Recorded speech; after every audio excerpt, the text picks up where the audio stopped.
Welcome guys, जे clone job channel में आपका बहुत बहुत स्वागत है। जैसा कि मैंने आपसे वादा किया था साइंस एमकेएस चैनल में, वहाँ पर हमने पढ़ा था कि मानव में स्वास्थ्य तथा रोग एनसीईआरटी वहाँ पर हमने पूरी कर ली थी। उसके बाद मैंने आपसे वादा किया था कि आपके लिए स्पेशल बैक्टीरिया से होने वाले डिजीज़, वायरस से होने वाले डिजीज़, प्रोटोजोआ से होने वाले डिजीज़ और फंजाई और उसके अलावा जो हेलमिंथ्स होती है ना गर्मियों से, इन सभी डिजीज़ के बारे में स्पेशल वीडियो लेके आऊँगा और लेके भी आ गया। ठीक है, आपका जो सपोर्ट था, लाइक था और आपके सब्सक्राइबर भी बढ़े थे। ठीक है, तो अब भी ऐसा हुआ तो आपके लिए इसी प्रकार के नॉलेजफुल वीडियो आपको मिलते रहेंगे जो कि आपके पर एग्ज़ाम के लिए बहुत ही हेल्पफुल रहने वाले हैं। ठीक है, तो शुरू करते हैं। बहुत इंपॉर्टेंट रहने वाला है ये वीडियो। सबसे पहले हम पढ़ लेते हैं वायरस, विषाणु से होने वाले रोग। पर एग्ज़ाम में पूछा जाता है, चाहे आपका नर्सिंग का हो, पैरामेडिकल का हो, फार्मेसी का हो। ठीक है, सबसे पहला जो डिजीज़ है वायरस से होने वाले सभी डिजीज़ यहाँ पर हम पढ़ने वाले हैं। Chicken pox. ठीक है, पहला है हमारा चिकन पॉक्स। किससे होता है ये? वेरिजेला वायरस से। ठीक है, याद रह जाएगा, वेरिजेला वायरस से। संचरण के तरीके की बात करें तो वायु या फिर सीधे संपर्क से फैलता है, यानी कि कोई टच में आएगा तो ये फैल जाएगा या फिर वायु द्वारा भी फैल सकता है, चिकन पॉक्स। ठीक है, सिम्टम इसके वही है कि इसमें बुखार आता है और बॉडी पे दाने दाने हो जाते हैं बहुत सारे, जिन पर वो फ्लूइड भर जाता है ना। जैसा कि आपने देखा होगा चिकन पॉक्स में यही कंडीशन आपको भी हुआ होगा कभी ना कभी तो। ठीक है, अगला है हमारा स्मॉल पॉक्स। स्मॉल पॉक्स किस वायरस से होता है? वायरोला मेजर और वायरोला माइनर। ठीक है, तो मेजर माइनर अलग बात है, वायरोला सा होता है दोनों में। ये वेरिजोला जोस्टर से होता है, ये ऊपर वाला चिकन पॉक्स, और ये नीचे ना स्मॉल पॉक्स, ये वायरोला से होता है। ठीक है, याद रह जाएगा। दोनों में बहुत बड़ा डिफरेंस है, वायरस में भी डिफरेंस है तो इनके लक्षणों में भी डिफरेंस है, बट इनके फैलने के तरीके सेम है। तो आपको करना क्या है यहाँ पर? आप कुछ नहीं करना, मैं डिफरेंस जो बता रहा हूँ वो आपको याद रखना है। स्मॉल पॉक्स तो आपको सबको हो गया होगा, बचपन में कभी ना कभी हुआ होगा।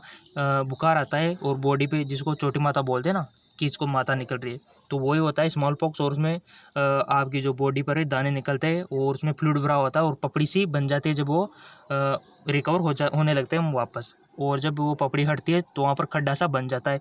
इस प्रकार के चेहरे पर बहुत सारे छोटे छोटे खड्डे बन जाते हैं। ठीक है, इस प्रकार के ब्लैक ब्लैक से। ठीक है, तो आपको देख के कोई ये बता सकता है कि इसको कभी स्मॉल पॉक्स हुआ था, क्योंकि आपके चेहरे पर वो धब्बे छोड़ जाते हैं, मार्क्स। ठीक है, पैचेस, तो वो होता है स्मॉल पॉक्स। अब आप बोलेंगे सर चिकन पॉक्स और स्मॉल पॉक्स के लक्षणों में क्या अंतर है? फिर अंतर यही तो है, जो स्मॉल पॉक्स में आपके चेहरे पर दाने छूट रहे, खड्डे छूट रहे, वो चिकन पॉक्स में नहीं छूटते। चिकन पॉक्स में आपका जो चेहरा है पहला जैसा हो जाता है। ठीक है, कोई आपको देख के ये नहीं बता सकता कि इसको कभी चिकन पॉक्स हुआ था, जबकि स्मॉल पॉक्स आपके चेहरे पर खड्डे छोड़ जाता है। क्लियर? अब तो क्लियर हो गया वो दोनों के लक्षणों में। स्मॉल पॉक्स में चेहरे पर आपके चेहरे पर या फिर बॉडी पर खड्डे रह जाते हैं, जबकि चिकन पॉक्स में किसी भी प्रकार के खड्डे या फिर मार्क्स नहीं रहते। क्लियर? क्लियर। अब तो और ये दोनों के वायरस, ये वेरिजेला जोस्टर है और ये वायरोला है। ठीक है, अब मैंने इतना बड़ा अंतर आपको बता दिया है और अच्छे से एक्सप्लेन भी कर दिया है। फिर भी कोई डाउट हो तो कमेंट बॉक्स में लिख देना। ठीक है, अब चलते आगे। अगला जो डिजीज़ है, ये वायरस होने वाले पढ़ रहे अपन। हमारा चिकन पॉक्स हो गया, स्मॉल पॉक्स हो गया। अगला है हमारा मीजल्स, कसरा। ये भी बहुत खतरनाक डिजीज़ है। इसमें पूरी बॉडी पर आपके जो है फ्लू टाइप के, मतलब एक दाने दाने निकल आते हैं, वो होता है कसरा मीजल्स। किस कारण से होता है? रूबेला वायरस से। ठीक है, और ये वायु से फैलता है। लक्षण वही, बुखार आता है और ऑल बॉडी पर दाने दाने निकल जाते हैं। क्लियर? अगला डिजीज़ है हमारा पोलियो। इसके बारे में सब जानते होंगे, पोलियो वायरस से ये होता है। और ये किससे फैलता है? दूषित भोजन और जल से। अगर किसी ने उसका दूषित भोजन खा लिया या फिर जूठा पानी पी लिया, जूठा भोजन कर लिया, तो ये दूसरों को ही जा सकता है पोलियो रोग। और इसमें लक्षण तो आपको पता है कि विकलांगता होती है, पैर काम नहीं करते, क्योंकि नर्वस सिस्टम को इफेक्ट करता है पोलियो डिजीज़। ठीक है ना, इसलिए इसमें पैर काम नहीं करते एकदम से, मतलब नर्वस ही पूरा हमारा तंत्र का तंत्र ही बेकार हो जाता है। ठीक है, तो ये होता है, किससे होता है? पोलियो वायरस से। अगला है हमारा रेबीज। इसके बारे में सब जानते होंगे।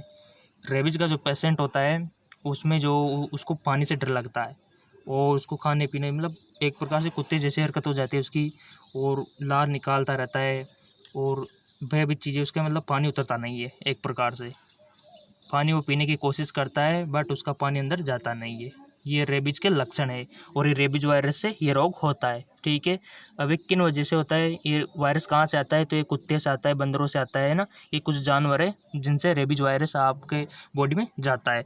तो जितना हो सके इनसे बचे, पागल कुत्ते से, पागल बंदरों से, पागल नेवला से। ठीक है, ये कुछ जानवर है, इनसे आप बचे।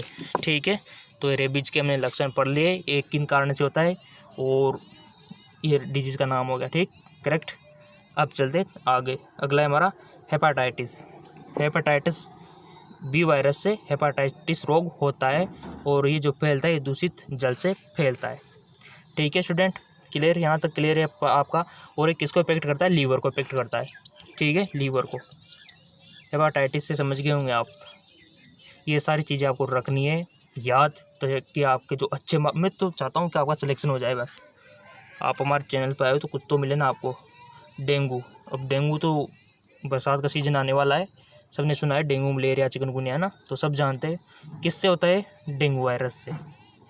क्लियर। और किस मच्छर के काटने से, एडिस एडिपीज, ये पूछा भी जा चुका है बीएससी नर्सिंग इंट्रांस एग्ज़ाम में और बहुत सी बार पूछा जा चुका है ये तो क्वेश्चन। ठीक है, तो आप इसको याद रख लेना, डेंगू किससे होता है, डेंगू वायरस से, और इसके जो मच्छर है एडिस एडिप्टिस मच्छर है। ठीक है, येलो फीवर भी इसी से होता है, येलो फीवर याद रह जाएगा। क्लियर। और अगला है हमारा एड्स। ये एड्स तो बहुत खतरनाक है, इसके तो आज तक वैक्सीन ही नहीं मिल पा रही, क्या करे। HIV एड्स है, ये बहुत खतरनाक है। बट स्टूडेंट जो यहाँ पर गलती करते हैं वो ये करते हैं, वो HIV को क्या समझते हैं, रोग, जबकि ऐसा नहीं है। HIV तो एक वायरस है, वायरस का नाम है, ना कि रोग का नाम तो एड्स है। ठीक है, और ये आपको पता है असुरक्षित यौन संपर्क से फैलता है, दूषित रक्तदान से फैलता है, दूषित सिरिंज से फैलता है, और अगर किसी माता को है तो उसके बच्चे में भी आ जा सकता है, लेबर के दौरान, ब्रीथ के दौरान, जन्म के दौरान। ठीक है, तो रोग का नाम एड्स है, वायरस का नाम HIV है।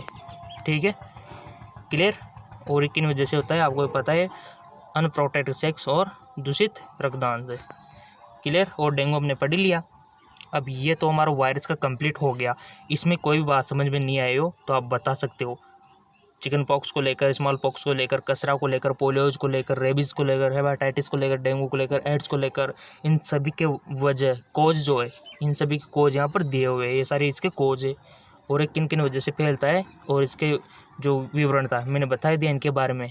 ठीक है, क्लियर। और चिकन पॉक्स और स्मॉल पॉक्स में डिफरेंस ज़रूर याद रखना, गलती मत करना। ठीक है, प्लीज़ आपसे रिक्वेस्ट है। आपको जो आता छोटी माता, वो स्मॉल पॉक्स उसको बोलते हैं, जिसमें चेहरे पर दाने रह जाते हैं, और चिकन पॉक्स में चेहरे पे किसी प्रकार के दाने नहीं रहते, वो एकदम ये होता है क्लियर। ठीक है, अब हमारा वायरस कंप्लीट हो गया। अब चलते अगला बैक्टीरिया से होने वाले रोगों के बारे में जान लेते हैं। सबसे पहला है हमारा ट्यूबरक्लोसिस, TB जिसको बोलते हैं। किस वजह से होता है, माइकोबैक्टीरियम ट्यूबरक्लोसिस बैक्टीरिया से होता है। ठीक है, जिसमें क्या होता है, ये लंग्स को इफेक्ट करता है, सांस लेने में दिक्कत सी आती है, ये होता है माइकोबैक्टीरियम ट्यूबरक्लोसिस से। और TB जिसको बोलते हैं, और ये किससे फैलता है, वायु से। कोई भी व्यक्ति काश रहा है, अब काशी तो चलती है TB के, आपने सुना होगा कि 2 सप्ताह से ज़्यादा काशी TB हो सकती है, तो इस पेशेंट को काशी ज़्यादा चलती है। ठीक है, ये इसके डिस्क्रिप्शन मैंने वर्णन कर दिया। अब अगला है टाइफाइड। ये तो आपने NCERT में पढ़ा था, हम सब ने मिलकर साइंस MK चैनल में, साइंस MKS में, यहाँ पर हमने सबने टाइफाइड के बारे में पढ़ा था, तो आपको याद आ गया होगा किस वजह से होता है, किस बैक्टीरिया से होता है। ये होता है साल्मोनेला टाइफी से। ठीक है, और ये दूषित भोजन और जल से फैलता है। ठीक है, अगला है हमारा कोलेरा। ये बहुत खतरनाक डिजीज़ थी, हैजा एक प्रकार से ये महामारी के रूप में आया था, बहुत सारा टाइम हो गया स्टूडेंट।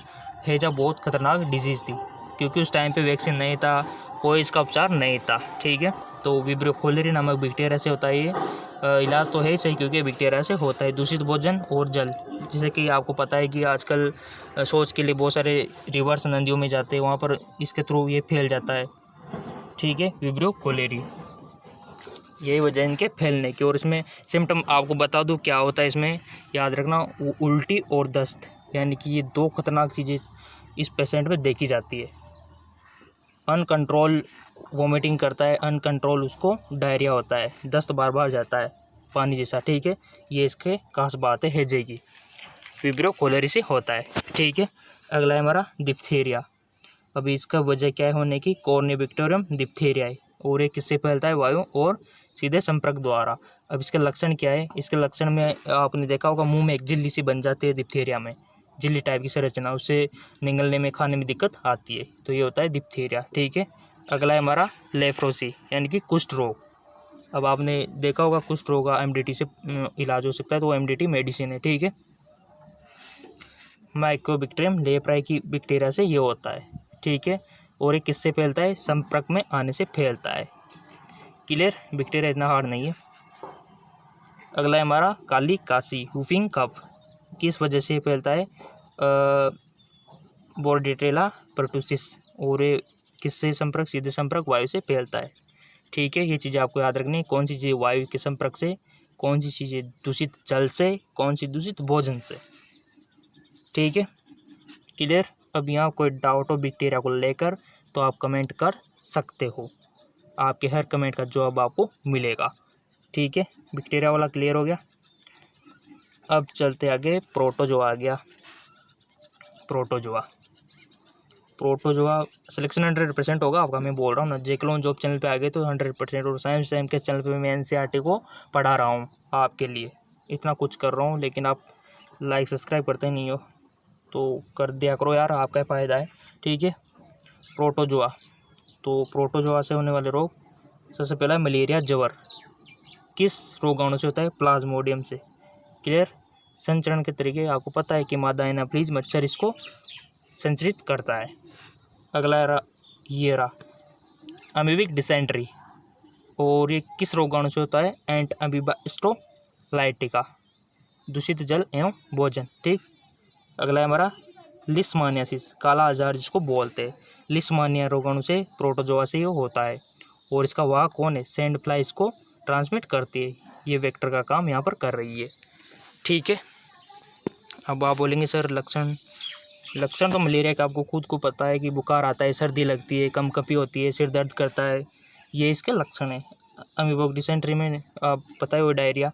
ठीक है, लिस्मानिया काला आजार में हमारी बॉडी जो है ब्लैक सी हो जाती है इसमें। ठीक। अगला हमारा, जब आपका सिलेक्शन हो जाएगा तब और आप डिटेल में पढ़ोगे, अभी मैं आपको उतना सा ही पढ़ा रहा हूँ जितना आपके लिए सिलेक्शन के लिए काफ़ी है, एंट्रेंस एग्ज़ाम को पास करने के लिए बेस्ट है, उतना सा ही मैं आपको नॉलेज दे रहा हूँ। वैसे अगर पढ़ाने बैठूँ तो जितने भी डिजीज़ है ना, इनको पूरे खोल के बैठ दूँ, कोजेज, इनके पूरे कोजेज, और इनका जो इनके ट्रीटमेंट होता है, ये किस प्रकार से इनका संचरण होता है, बहुत सारा बन जाएगा। बट आपके लिए आपको जो चाहिए वो चाहिए कि हमको एंट्रेंस एग्ज़ाम पास करा दो बस, तो उतना सा ही मैं आपको पढ़ा रहा हूँ। ठीक है, और हो गया था हमारा, किस माने हो गया, ट्रेपोनोमा वाला स्प्रिंग सिकनेस, ये ट्रेपोनोमा हो गया, ट्रेपोनोमा उरी से होता है। ठीक है, सीसी फ्लाई मक्खी के इसका संचरण होता है, सैंड फ्लाई और सीसी फ्लाई याद रख लेना, कंफ्यूज नहीं होना, ये रेत वाली है। ठीक है, रेत में पाई जाती है ऊपर वाली। ये प्रोटोजोआ हमारा कंप्लीट हो गया। ठीक, अब आता है हेलमिंथीज। हेलमिंथीज के बारे में थोड़ा देख लेते हैं। फाइलेरिया यानी कि हाथी पाँव, रो का नाम है ऊचेरिया ब्रैंकोफोटाई, ये हमारे हेलमिंथीज का नाम है, यानी कि इस वजह से ये होता है, और इसका वाहक एडिज और क्यूलैक्स मच्छर। याद रखिए सकता इतना सा, तो ये टेबल आपके लिए स्पेशल प्रोवाइड कराई मैंने बड़ी मुश्किल से, इतने हार्ड मेहनत करनी पड़ती है, लेकिन आपके लायक ही नहीं आता है। ठीक है, बट अब आएंगे, मेरे को विश्वास है। एस्केरेसिस हो गया हमारा, ये रो का नाम हो गया, एस्केरेसिस लिम्ब्री कोडाई इसकी वजह से होता है, और दूषित भोजन इसके वाहक है। ठीक है, इकाइनोकोकस ग्रेनुलोसिस, बहुत सारे तो रोग है ना उसके नाम पर ही, ये इनके वजह कोजेज है। ठीक है ना, तो इतना सा तो याद ही रख सकते हो। दूषित भोजन और जल से फैलते हैं। हेलमिंथीज हो गए ना हमारे कर्मी, ये कर्मियों से होने वाले रोग है। तो हमने यहाँ पर जान लिया रोगाणु किस वजह से होता है, और इनके संचरण के तरीके, और इनके वजह जो लक्षण थे मैंने बताए दिए।